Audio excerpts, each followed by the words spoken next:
about the passive cell transport, the diffusion and osmosis that I will explain later. Before we start, we introduce to you the materials I will be using.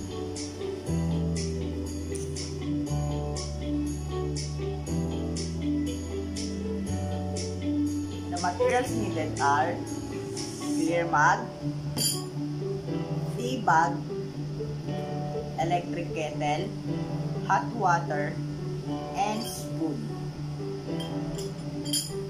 Fill the electric kettle with water.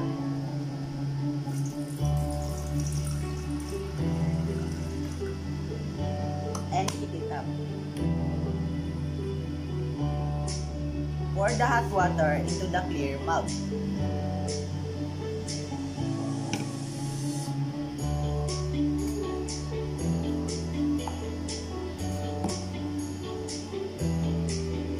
Lower the tea bag into the water.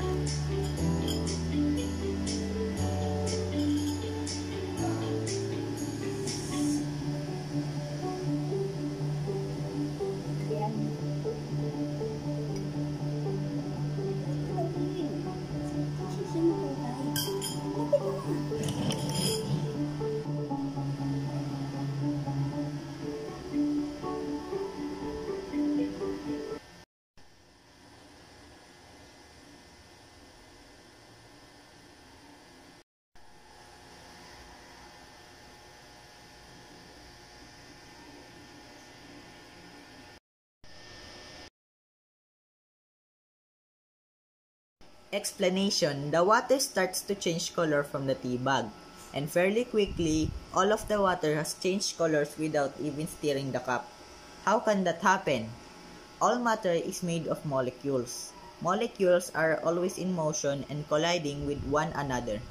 The tea bag has holes in it and is therefore permeable, so the water moves through the bag and interacts with the dry tea leaves. Water can move through permeable membranes. If there are more water molecules outside the tea bag than inside, the water moves inside the bag and makes concentration of water molecule more similar. This movement of water through a membrane is called osmosis. At the same time, tiny particles from the tea leaves begin to dissolve and more throughout the cup. Wherever there is a lower concentration of tea particles, the process of particles moving from higher to lower concentration is called diffusion.